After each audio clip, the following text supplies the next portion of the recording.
das Mikro funktioniert, ist der alles gut. Ja,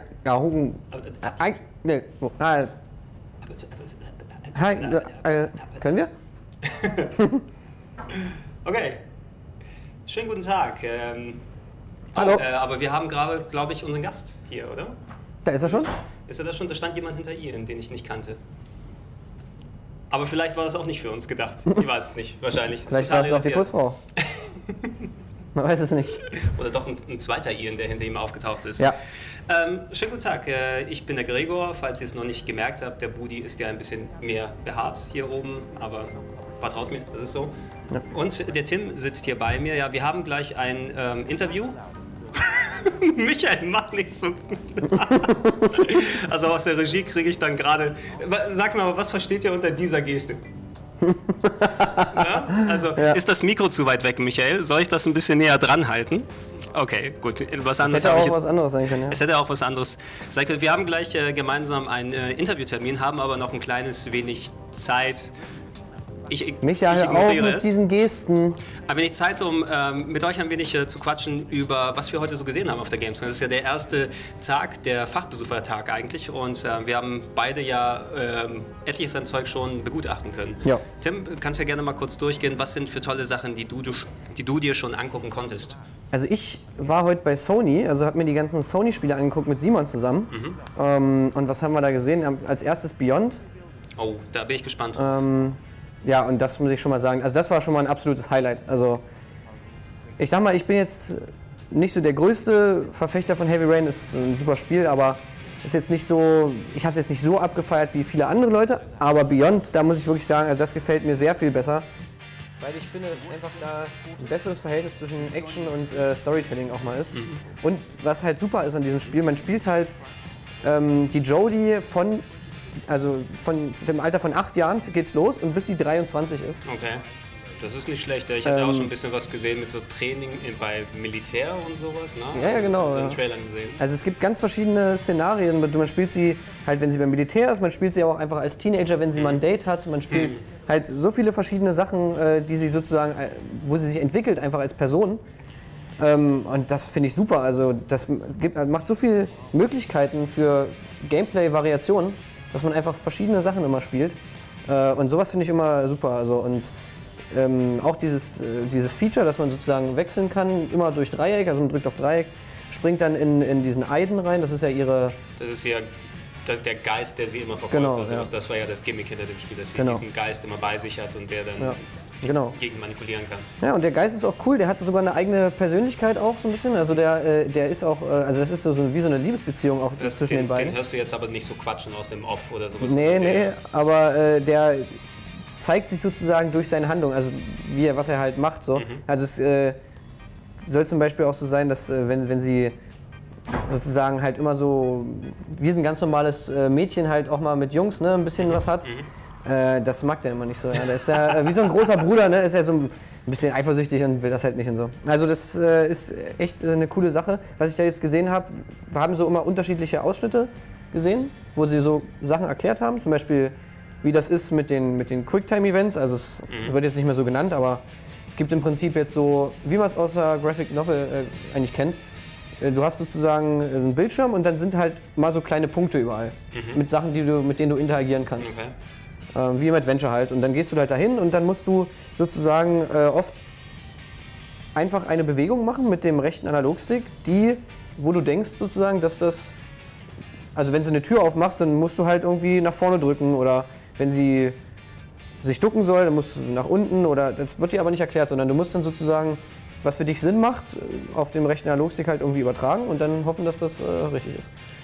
Okay, ja, also es hört sich leicht dezent anders an natürlich jetzt als Heavy Rain, das ein bisschen mehr dazugekommen ist.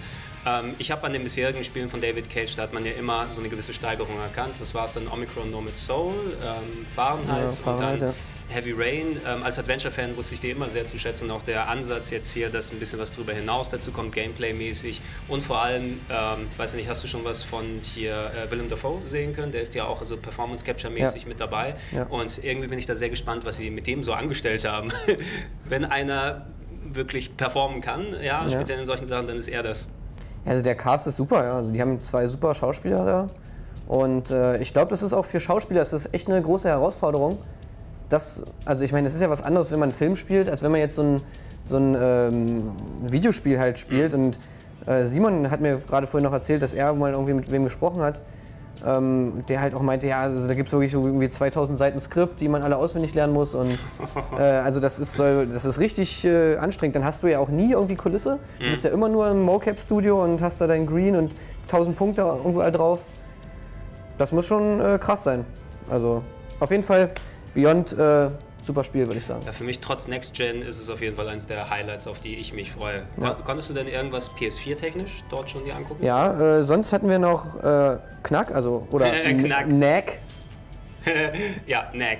Knick-Knack, ja. Ja, also, ich weiß nicht, to have a knack bedeutet ja sozusagen ein Gespür oder ein Talent für etwas haben. Genau. No? Ja.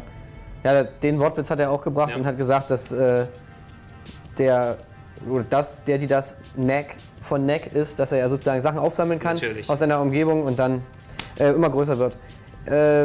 Ja, das Spiel, also ich muss sagen, es sieht jetzt nicht unbedingt so besonders neu aus oder, also man merkt halt, das sind die Leute, die Crash Bandicoot gemacht haben. Ja. Und so, ne? Aber was ich gar nicht so schlecht finde, weil ich finde halt 3D Jump'n'Runs, das ist so ein bisschen so ein Genre, was einfach nicht mehr gemacht wird irgendwie, so oft. Und außer von Nintendo. Und also ich weiß nicht, ich habe mal wieder Lust auf sowas. Das ist ein bisschen aus der Popularität rausgefallen. Ja. Also auch Crash Bandicoots waren großartig damals, auch wenn die eben sich primär mehr in der 2D-Linie so gesteuert haben. Aber dass jetzt wie ist er nochmal, der Mark Cerny, ist es auch der PS4-Architekt, ist ja auch sein Spiel sozusagen, wo er da mitgearbeitet hat, der so die Fähigkeiten zeigen will. Da finde ich es total okay, dass die Technik jetzt nicht da die überragendste ist oder dass es dann damit glänzt, dass du dann explodierende Polygone überall hast, sondern einfach mal ein gutes, solides, nach Möglichkeit vernünftiges Jump'n'Run direkt zum Start. Ich habe mir Jack and Dexter mit der PS2 damals gekauft, war total zufrieden. Ja, Jack and Dexter ist super. War echt gut gewesen. Man muss dazu sagen, technisch, also ich war mir nicht so ganz sicher. Die haben einerseits so Videos gezeigt und da sah die Grafik überragend aus, ja. Also sowas, ich habe glaube ich noch niemals ein Spiel gesehen, was so scharf ist. Also wirklich, ihr seid aber auch, das ist Michael, wirklich unterstes Niveau. Ja. Micha. So. Das ist die Grundschule da hinten. Ja, echt. Also, scharf heißt also von der Auflösung her, diese Kanten und alles. Das sage ich, Simon hat das mit crisp bezeichnet. Crisp. Ja, also das stimmt aber wirklich. Es war krass, also das habe ich noch nie gesehen. Kann aber auch an dem Sony-Fernseher liegen. Vielleicht war das so ein 4K-Fernseher, der das irgendwie hochskaliert hat oder was weiß ich was. Der hat selbst eine halbe PS4 eingebaut. Ja, wahrscheinlich. Und im Gameplay sah es nicht mehr ganz so gut aus, aber trotzdem schon ziemlich hübsch. Also klar, das ist jetzt kein Spiel, wo man sagt, okay, boah, das ist jetzt die neue Generation der Grafik. Aber man sieht halt, dass es sich einfach weiterentwickelt nach vorne und dass es einfach wirklich hübsch aussieht. Vor allem bei den Lichteffekten, finde ich, merkt man das immer sehr. Ich glaube, genau das wird es auch sein. Also ich war gestern auf dem Microsoft-Präsentationsevent für die Xbox One und dort beispielsweise Killer Instinct mir angeguckt und das ist ja Beat'em Up, ne? Ja. 2 große Charaktere, die gegeneinander kämpfen, denkst du, ey, Street Fighter 4 sah ja schon gut aus oder die Soul Caliburs und so weiter, aber das ist schon noch mal eine Stufe drüber eben mit dem Detailgrad, der drin ist und den Partikeleffekten und wie flüssig mit den 60 Frames es läuft, ist eben, wenn du auf solche Sachen dann achtest, dann flasht es dich wieder ein klein wenig, ne? Obwohl du eigentlich schon so viele Beat'em Ups gesehen hast. Das ist, glaube ich, auch das Gleiche, was du jetzt mit den neuen Spielen dann auf PS4 und Xbox One dann erwarten kannst, dieses extra bisschen mehr, was du bisher von den aktuellen Konsolen nicht bekommen hast. Aber apropos 60 Frames, das ist auch noch was ich bei NAC leider das war nicht besonders flüssig, muss man ganz ehrlich sagen. Mag daran liegen, dass die mit einer variablen Framerate arbeiten und sie meinen wohl, dass sie es auf 40 Frames kriegen wollen, das Spiel. Aber je nachdem, also wenn man, das hat eine feste Kamera, also so kennt man auf God of War, sie haben auch gesagt, sie haben sich da an God of War orientiert mit der Kamera. Und wenn die Kamera dann mal immer so Areale gezeigt hat, die halt sehr groß waren, dann hat man schon gesehen, dass es ordentlich in den Keller ging, die Framerate. Ich weiß jetzt nicht, ob sie das noch hinkriegen bis zum Release. Ja, God of War war da ja auch ähnlich. Das war ja auch so unlocked sozusagen, dass trotz der festen Kamera du manchmal Bereiche hattest, die so in 40, 50 Frames gehen und dann wieder, wenn ganz, ganz viel auf dem Schirm da war, es dann runterging. Ich bin dann eher ein Fan davon, dann, wenn du nicht konstant irgendeine Framerate dann halten kannst, dann beschränkst auf ein gewisses Niveau, dann hast du wenigstens so ein gleichwertiges Erlebnis. Genau. Aber daran will ich es jetzt auch nicht unbedingt festmachen. Also Knack wäre was ich mir zumindest gern mit dazu holen würde, wenn es jetzt nicht so ein 70, 80 Euro Vollpreistitel wäre. Ja. Na, also man kauft nicht die Konsole deswegen, aber ich hätte nichts dagegen, es mitzukaufen. Also wie gesagt, es hat, also ich stehe auf sowas. Ich finde das gut, dass mal wieder sowas kommt. Habe das lange nicht mehr gespielt, so ein Spiel. Ein bisschen enttäuscht war ich leider auch. Ich habe dann nochmal im Endeffekt am Ende der Präsentation nochmal eine Frage gestellt, wie denn der Anteil ist von Plattformer und Action-Anteilen. Und er meinte, dass wirklich der Fokus eher auf der Action liegt und auf dem Kampf. Was ich auch schade finde, das finde ich eigentlich, ich finde es besser andersrum. So ein Plattformer, wo man zwischendurch ein bisschen kämpfen muss, so wie bei Treiben zum Beispiel. Ja, und ich hätte jetzt gedacht an, wie ist es, Sonic Unleashed, wo leider die Kampfpassagen total schrecklich waren gegenüber den coolen Jump'n'Run-Laufpassagen, die drin gewesen sind. Aber das muss man jetzt nicht, also nicht dieses Machwerk mit dann potenziellen neuen Spielen. Ja, der 3D-Sonic ist sowieso, das kannst du eigentlich voll vergessen. Das war ja auf dem Mega Drive schon schrecklich. Schrecklich würde ich das jetzt nicht nennen. Ich mochte die Sonic 1, 2, 3 ganz gerne. Sonic und Knuckles war auch cool, aber die waren natürlich schon 2, 3 Stufen unter Mario. Ne? Was einfach so. Also 3D-Sonic meine ich. Achso, die 3D-Sonics? Ja, okay, die alten Sonics sind natürlich super, aber also Sonic 3D auf dem Mega Drive finde ich eins der schlimmsten Spiele. Achso, das 3D World, dieses isometrische. Das war auch von Traveler's Tales, das hat nichts getaugt. Ich weiß, heutzutage ist Sonic Adventure kein gutes, objektiv gutes Spiel mehr, aber ich habe es geliebt damals, ich habe es sogar ausgegraben irgendwann mal für die Sendung und es ist nostalgische Verklärung, dass ich es heute noch mag. Es ist ein Scheißspiel, aber ich mag es heute noch, weil es einfach so cool gewesen ist, dann das in 3D zu gucken. Ja. Was hast du noch gesehen? Hattest du irgendwas noch vor Augen? Dann habe ich noch Rain gesehen. Vita ist es doch, ne, oder? Nee, ich glaube, das ist, ich weiß gar nicht, ob es für beides kommt, aber es kommt auf jeden Fall auch für die PlayStation. Also bei Rain, also ich habe schon mit Simon das im Anschluss diskutiert. Ich weiß nicht so richtig, was ich davon halten soll. Das mag auch an der Präsentation gelegen haben. Es war eine sehr ruhige, auch ein bisschen nichtssagende Präsentation. Also man hat eigentlich nicht wirklich irgendwas gesehen so richtig. Es wurde halt die Story so ein bisschen erklärt, da wurde eigentlich auch nur gesagt, du bist ein Junge, der einem Mädchen hinterher rennt und das Mädchen wird von Monstern verfolgt. Alle sind unsichtbar, sowohl die Monster, das Mädchen und auch der Junge. Und die sieht man alle nur, wenn Regen halt auf sie drauf fällt. Okay. Ja, und was man dann vom Gameplay gesehen hat, war eigentlich, entweder du hast halt so Plattformer-Elemente, dass du halt einfach zweidimensional von links nach rechts rennst, mal eine Treppe hoch und dann ist da mal ein Abgrund und entweder du schiebst eine Kiste dahin und springst dann über die Kiste oder du schnappst dir irgendwie so eine Planke und legst sie da drüber oder so. So eine Sachen. Und das andere war, dass man so von Monstern verfolgt wurde. Und dann haben sie halt gezeigt, dass man sich zum Beispiel so verstecken kann. Indem man halt wohin geht, wo kein Regen fällt, weil dann sieht dich ja niemand. Ja. Dann. Hi. Nee, komm noch dazu. Ja, und das war eigentlich mehr oder weniger so das Einzige, was man gesehen hat. Wo ich jetzt sagen muss, weiß ich nicht, das sind jetzt keine Sachen, die irgendwie neu sind. Es hört sich an, also viele solcher kleineren Spiele in Anführungsstrichen, die haben ja oft gern mal ein Gimmick. Ne? Ob es jetzt ist, was weiß ich, wie ein Jump'n'Runs, wo du die Farbe des Untergrunds wechseln musst, dass du das machst. Oder eben jetzt hier wie bei Rain, dass du durch den Regen Schemen dann erkennst. Vielleicht auch ein Showcase für die Technik. Guck mal, was für coole Regenpartikeleffekte wir machen können. Ob das Gameplay dem standhält, weißt du aber auch wirklich erst, wenn du es mal ein bisschen länger gespielt hast. Weil es kann sein, dass die Luft sehr schnell raus ist. Oder dass die gerade es so hinbekommen haben, noch genug Level zu bauen, bis das Interesse dann irgendwann vorbei ist am Gimmick. Es kann ja auch wirklich sein, also oft bei so einen Spielen ist es ja so, wenn man die jetzt so auf diese klassischen Sachen runterbricht, wie jetzt Gameplay oder sonst irgendwas, dass die dann eigentlich gar nicht so überzeugen, aber die Atmosphäre macht es dann eben, ja? So wie bei Journey zum Beispiel oder sowas. Okay. Aber jetzt ist auch unser Gast endlich eingetroffen. Ja, und wir können aufhören zu sprechen. Okay, hello and welcome back to the live stream. Don't be startled, you didn't switch the dial down to English. We're gonna do an interview now, and we have a very special guest with us. Could you introduce yourself? Yes, my name is Charles Sess. I'm delighted to be here. I am the founder and managing director of Revolution Software. So that's the name, Revolution Software, that I heard quite a bit when I grew up. I'm, of course, German, and Germans like adventures. Yep. Wonderful, yes, indeed. In fact, you know what? Somebody this morning came in and asked me to sign a game that I wrote on the ZX Spectrum. I'd actually written it in 1981 for the ZX81, which had 1K of memory. The Spectrum had a massive 16K of memory, and I haven't seen this game for ages. It was called Ship of Doom. Ship of Doom, okay. And he described everything. It was wonderful. And he said, why did I have to kill that girl? And I said, I'm sorry. He said, you made me kill that girl. I released her out of the ice, and then she came and killed me. And I sort of remembered, because the last time I thought about this was probably about 1982 or 1983, and many years have passed since then. So I think we both are most familiar with the work that you did at Revolution. So, but as you said, you did stuff before. So that wasn't your only game you did before. Did you do other things before you started with Revolution?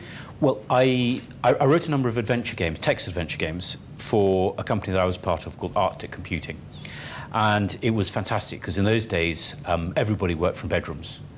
And you got your mum and dad and your sisters to duplicate tapes, and it was all very much a cottage industry. And at that point, adventures were very popular, and my games, I mean, my spelling is so bad, though. I look at them now. Now, even in German, you know, chisel, I spelt C-H-I-Z-E-L instead of S-E-L. I mean, just awful, awful, awful spelling. Of course, now you have spell checkers. But so for a number of years, you know, as a small independent company, you could thrive. And then big American companies came in, like Activision, and companies like US Gold were licensing Americans. So it wasn't really feasible to continue. So I went and worked for US Gold, where I was the head of development, and we produced games like Outrun and Power Drift and all the Sega licenses. I think I had quite a bit US Gold games on the C64. The boards there. Yeah. And then I was approached by Activision, so worked with them. Sorry, they were Power Drift and Ghostbusters and games like that. And the first, in about 1989, 1990, the Activision as it was then went bankrupt. And it was then bought by the new guys who've made, obviously, a huge success. And it was just a great opportunity to go and start up a development company and get back to development. So at Revolution, we've done 4, this is the 5th Broken Sword, Lure of the Temptress was our first game, Beneath the Steel Sky, In Cold Blood, and a few. So we've actually written a lot of games. It was quite a bit of games. So the first Revolution game you played, Tim, do you remember which one it was? Well, the first one, like for me, was Beneath the Steel Sky. So that was my second one, actually. One of my favorite games of all times, Beneath the Steel Sky. I love this game. And I also played Broken Sword and Lure of the Temptress, but Lure of the Temptress I played pretty late, and I quit after a couple of hours. But yeah, as I said, Beneath the Steel Sky is one of my favorite games. Oh, great. Well, it was such a pleasure working with Dave Gibbons. Yeah. And Dave Gibbons, of course, is the comic book artist who co-created Watchmen. And he's lovely, and we keep talking about working together on a project. And I would very much hope that the next project after Broken Sword will be a collaboration with him in some way. It might be another Beneath the Steel Sky, or it might be another, you know, or an original game. Because this is very unfair. Now the 5th Broken Sword title is in development, and there's only one Beneath the Steel Sky. How can this happen? Why? Well, I've registered that, and one of the lovely things is that because we're not reliant on publishers to fund us, we can get towards the end of a project and we can have fun and we can sit and go, what should we do next? Whereas before, we'd have, at this stage, with 3 months to go or 2 months to go, we'd have had to start pitching, writing briefs, going into contract, etc., and then the game wouldn't go into production for 6 months. Now we can put a game pretty much straight into production, which is wonderful. It's very liberating. But can I tell you a story that's quite interesting about Lure of the Temptress, which was our first game. We were writing it for a publisher called Mirrorsoft, which was a very powerful publisher in the early 90s. And I came up with some really crappy name for the game. I can't remember, Vengeance, but we knew it was going to change. And the marketing department, as we were approaching the end, came and said, can you give us some names? So I came up with a load of names. And at the bottom, I put Lure of the Temptress, joke, in brackets. And of course, being marketing people, they came back and said, it has to be called Lure of the Temptress. And I said, that's all very well, but there are 2 problems. What are they? They said. I said, first of all, there's no luring, and secondly, there's no temptress. So they turned around and said, well, can't you put them in? And I said, you want me to rewrite the game to fit the title? And they went, yeah. So we did. They paid us for another 3 months, and that's why the game is what it's called. And that's why there's a temptress in there. because she was retrofitted in. All of that last part was designed, was written. Did they tell you why they loved the name so much, or? They just thought it was a great name. It has a nice ring to it, I have to say, so it flows from the tongue. Yes, so and it's slightly sexual as well, isn't it? The lure of the temptress. It's kind of, if you were looking back in times before everybody was so knowledgeable about games as a gamer, you were just looking what's interesting on the cover, what's the name, what looks cool, and then, ooh, lure of the temptress. I'm little 10-year-old Gregor, exactly. No, I'm gonna buy it because it's a lure. And it had a sexy girl on the front, surrounded by orcs. It was fantastic, fantastic. I have to say too, I came a little bit late to the game with the Revolution software game. My first ones actually I played were the Broken Sword games on PlayStation 1, but I had bought an Amiga 500 from friends, so for a couple of hundred Deutschmark back then. And I was looking for adventure games to play on it because I've played all the LucasArts stuff and the Sierra stuff, and the newer stuff wasn't running as well. So I went out and I saw the box to Beneath the Steel Sky. And it looked like something that could interest me, so like, oh, it was kind of cyberpunkish or something. I bought it for a couple of Deutschmarks, and it had this enormous amount of discs. Oh, no. So 50 discs. Yeah, I'm so sorry, but at least it did have a voice recording. It did have. And no other games at that time did. We were the first.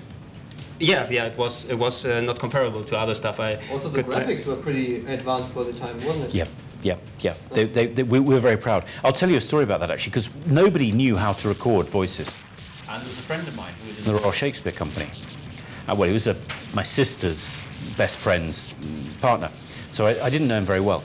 And we said, look, we're going to record these voices. He said, oh, I'll organise that. I'll get my mates over. And I said, are you sure? I went, yeah. So he lived, as it turned out, in a really busy part of London, where the buses would go past every 5 minutes, and everything would shake. And so we'd take after take after take, and I was getting really fed up. And then he said at lunchtime, he said, right then lads, who's off for a drink? Who wants to come to the pub? And everybody went off to the pub. And I was sitting there thinking, surely this isn't the way that this is meant to happen. And they all came back, having had 2 or 3 pints, and sounded nothing like they'd done in the morning. It was an absolute disaster. So hopefully the German version was better. So you didn't rewrite it so it features drunkards in there? So no. Maybe this would have been the feasible way then. Well, the Americans made us re-record it anyway because they couldn't understand the accents. That's kind of always the thing with British productions. So I could understand it as an American, but it doesn't sound like my neighbor or something. So I need it remade for me. Yeah. One other thing I always wondered with Beneath the Steel Sky is that I hear from a lot of other people that play the game that it was too easy for them. And really? I played it, as a kid, and I know all I know everything about the game. So when I play it now, I don't have to figure something out. I know everything and stuff. But back then, I was thinking that it was pretty hard, and I know that I got stuck a couple of times, and I hear from a lot of people that it's pretty easy compared to other adventure games, like from LucasArts or whatever. Yeah, that's a really good... What we had a big problem of was you had 2 camps. You had the people who really understood the grammar and just went straight through, and then you had normal people who actually played games as a normal person would. And we had the difficulty of reconciling the two. And for Broken Sword, I put in a puzzle involving a goat. Is it the goat puzzle with the famous goat puzzle? Mustache and everything, or was it this? No, it wasn't the mustache. It was another one. Sorry, I'm mixing up the adventure games in my head. Right. Yeah. But it was a famous goat puzzle, and it was unfair. But I put that in specifically to stop the people who were complaining it was too easy, and it succeeded. And I was in a taxi the other day, and in London. And you know, taxi drivers in London, they always like to talk to you and say, so what do you do, Governor? I said, I write video games. Ah, any that I've heard of? And you go, no. Go on, try me. I said, I wrote a game called Broken Sword. And he turned around and said, so you were the one that put that damn goat puzzle in, were you? So it has lived on to this day. But what our Kickstarter backers did was they created something called the Order of the Goat in recognition of this particular puzzle. And they designed little logos, and if you were a backer and you put a little bit more money in, you could then use the mnemonic, the OOOTG, Order of the Goat. And it was really sweet. And last week we had a whole lot of guys come over to York. One had come from Sweden, and they all met up, got on the train and came up to York as a sort of celebration of Broken Sword and the Order of the Goat. So it was lovely to meet them. I bought them all a drink. And so it's like a small sect now. Yeah, that's very cool. But a lovable sect, probably. But a very lovable sect, yes. Maybe you should get Mel Gibson to join. Yeah, well, no. Mel asked if he could join. Yeah. And we turned him down. No, because we didn't believe that he really was a Broken Sword fan. We just thought he wanted to do it to promote his own name. He wanted to... He would have built you a church in his backyard. He would, except that if he knew what we were doing in Broken Sword 5, I don't think he'd buy me a church anymore. But that's a good question. What are you doing in Broken Sword 5? Well, Broken Sword 5 is really two things. It wants to look back and it wants to say this is familiar. It's point and click, very much point and click. You understand the gameplay, but look totally forward and make it feel very contemporary in terms that it's high definition, it's much more frame rate, many more animations, and hopefully the puzzles feel more contemporary, lots of close-ups, more screens. And again, it's using the idea of historical backgrounds. So while the first one used the Knights Templar, which was a wonderful subject matter, which Dan Brown then, of course, although a lot of our fans claim that Dan Brown must have played Broken Sword and stole our ideas. Yeah. Now, I would never I would never say it was a total rip-off, but I'm very glad if other people want to. Of course. Sorry. Now, aside from of course, the puzzles, which are the important thing in an adventure game, I always felt the special thing about, especially Broken Sword, after you had the fantasy epic with Year of the Temptress and the sci-fi game with Beneath the Steel Sky, it was something, I don't know, I hadn't experienced in adventure games, like a relationship between George and, what was her name? Nico Collard. Nico Collette, yeah, so something, it felt very character-driven for an adventure game. So normally you have your stories, you have your LucasArts game that are funny, funky, you have your distinct characters, but somehow I like playing as these characters, and I was also very much interested in where the story goes and what happens to these guys. So it's kind of thing I haven't experienced as much with other adventure games, this closeness to the characters. They were also more authentic. Like, in my opinion, they were more authentic than other adventure games. There were always these characters who were like comical or like sort of over-the-top characters, and in Broken Sword they were always very authentic, like real people. And of course a great German dub, so it's something that we experience here. I think that's a very important thing. Yeah, Francesca and Alexander were just great, and I'm sure the others were as well, but we were very lucky. Virgin were our publisher, and Virgin was superb. Absolutely superb, and very grateful to them. Obviously, Virgin collapsed when Viacom bought them, but we're still great friends with a lot of those people who, in Germany in particular, who are really, really good and really helped to build the brand. And when we were just talking about the new Broken Sword, I also heard that there would be like a new Beneath the Steel Sky. Can you say anything about that? Oh, if there is, then you know more than I do.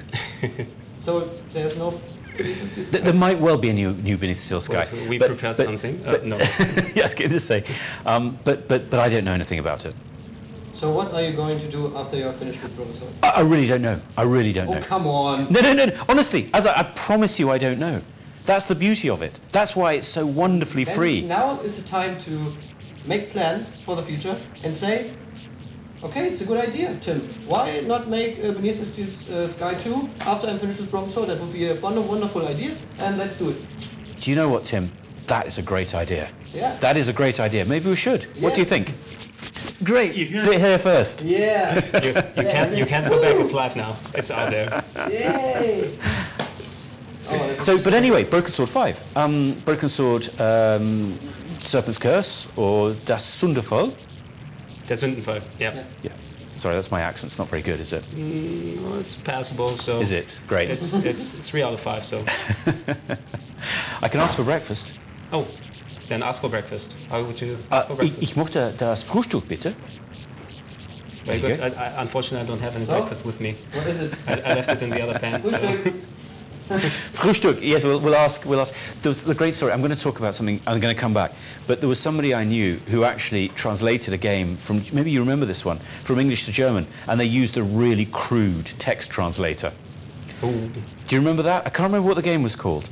But what the magazines in Germany did is they actually took great passages and they said, right, try and tell us what this is meant to say. I mean... What do you mean, Oblivion? Elder Scrolls? Oh, was it that bad?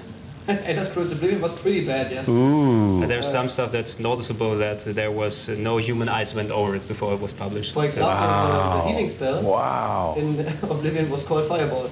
So it was that bad. Dear, oh dear, oh dear. Well, I don't want to be rude about anybody else, because generally then they can be rude about me, so I'll avoid that. Broken Sword 5, what I really was excited by was, you know, obviously we're looking for zeitgeist that can come, do you know good English word, zeitgeist? Zeitgeist. That capture the spirit. And what I was excited by was the Gnostic Gospels, which I read about a few years ago. And in 1945, in a place called Nag Hammadi in Upper Egypt, a shepherd, and this is all true, came across an urn, okay, and he was hoping that it was going to be full of money or something. So he smashed it and was very disappointed to find that it was full of manuscripts. And he took those manuscripts home and he burnt some in the fire, or his mother burnt some in the fire, and they kept them because they thought maybe they... And somebody took some of these back to Cairo and discovered that actually they could sell them. So they sold them. And it became clear later that actually they were manuscripts of Gospels that some of them had never been known about before. So you had the Gospel of Mary Magdalene, you had the Gospel of Judas Iscariot, but from his perspective. You had I mean, this is extraordinary, and this is all true. You had the Gospel of Thomas, doubting Thomas, who didn't believe, you know.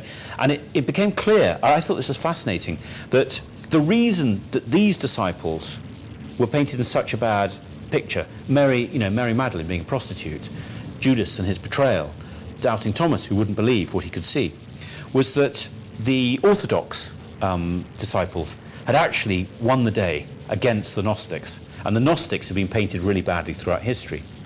And when you have do you know the Nicene Creed? If you go to church in England, you read the Nicene Creed. I believe in one apostolic church, I believe. Okay. Actually, this is quite clearly saying, I do not believe in Gnosticism, because everything that it talks about is exactly the antithesis of what the Gnostics believed. So the church hated the Gnostics, and in about 1207, they organized a crusade against the southern French, where there were a lot of Gnostics, the Cathars. And the Pope had organized this huge crusade to go and wipe out these heretics. And the first place they came to was a city called Béziers in France, in the Languedoc, with a population of about 30,000 people. 90% were Catholics, only 10% were Cathars. The Cathars and the Roman Catholics lived very happily together. And when they broke in, they just didn't know what to do, so they shouted to the representative of the Pope, who should we kill? And he famously replied, kill them all, God will know his own. So they massacred 30,000 people, even though only 10% were the Cathars. And they went from city to city, from Carcassonne, and finally they arrived in Montségur, which is in the Pyrenees on the border with Spain, very close to the border with Spain. And that was the final holding out of the Cathars, the Gnostics. And finally they took it. But before they did, there were rumours that actually a number of people escaped carrying an object of huge value, which Grail legend says was the Holy Grail, whatever the Holy Grail could be. And it's also very close to a place called Rennes-le-Château, which also has a lot of mythology tied up. So I thought all of this stuff was wonderful. And what you have in the Gnostic Gospels, the real dynamite, is a gospel called the Testament of Truth. In the Testament of Truth, you have the story of Genesis, you have the story of the Garden of Eden, but you have a jealous God who created man, who doesn't want man, who wants to keep man under control. And you have the God of knowledge. Lux Fere, the bringing of... Lux Fere in Latin is the bringer of light, the bringer of enlightenment. And Lux Fere, of course, is what then transcribes into Lucifer. So what you have is, and this is why this is dynamite, because, and this is absolutely true, all of it, is that these people were talking about gods being equal, the God of the spiritual, the God of the material. If anything, the God of the spiritual is superior to the God of the material.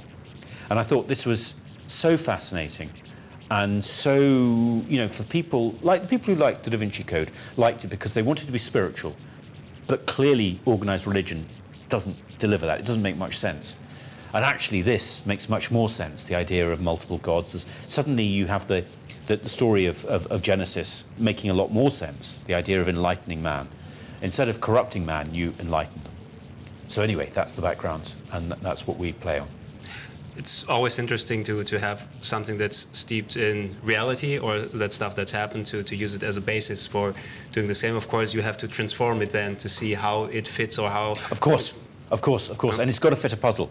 And it's got to fit a game. You know, I would argue that in many ways it's harder writing a game script than it is writing a full film script, because we have so many more constraints in terms of the way that we design things.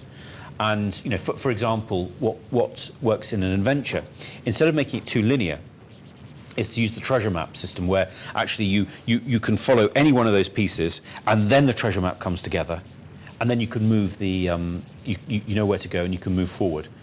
And there are other constraints that we work very hard, which I mean I could talk about if you have all night.